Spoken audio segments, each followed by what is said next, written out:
ఈ దిన వాగ్దానం మత్తయి సువార్త 21వ అధ్యాయము 22వ వచనము. మరియు మీరు ప్రార్థన చేయనప్పుడు వేటిని అడుగుదురో అవి దొరికినవని నమ్మిన ఎడల మీరు వాటన్నిటిని పొందుదురని వారితో చెప్పెను. చాలామంది తమ ప్రతి అవసర అక్కర్లు దేవుని సన్నిధిలో మొరపెట్టుకుంటూ ప్రార్థిస్తారు. చాలామంది తమ శ్రమలు, శోధనలు, బాధలు అన్నిటి విషయంలో కూడా దేవునికి మొరపెట్టుకుంటూ కన్నీటితో ప్రార్థన చేస్తారు.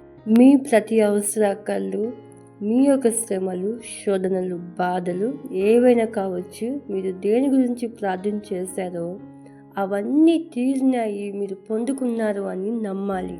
మరి అదే కదా విశ్వాసం అంటే.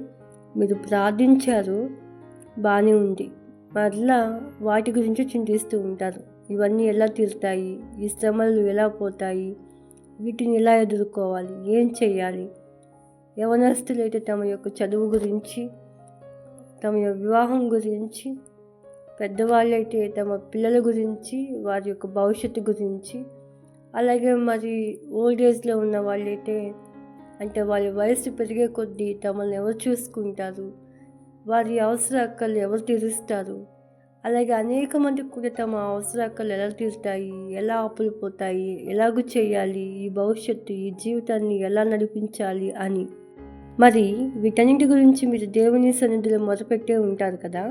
మరి దేవుడు వాటిని విన్నాడు అని, ఆలకించాడు అని, జవాబు ఇవ్వబోతున్నాడు అని మీకు తెలియదా? ఇక్కడనే మన యొక్క ఓర్పు, సహనము బయటపడతాయి.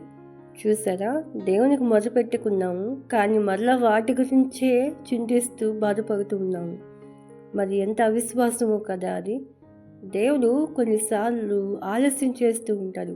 ఆలస్యం అయినంత మాత్రాన ఆయన జవాబు ఇవ్వడు అని కాదు, వాగ్దానం నెరవేర్చడు అని కాదు. ఆయన మన విశ్వాసాన్ని పరీక్షిస్తున్నాడు. అందుకే ఓర్పు కలిగి, సహనం కలిగి దేవుని సహాయం కొరకే కనిపెట్టుకుని ప్రార్థిస్తూ ఉండాలి.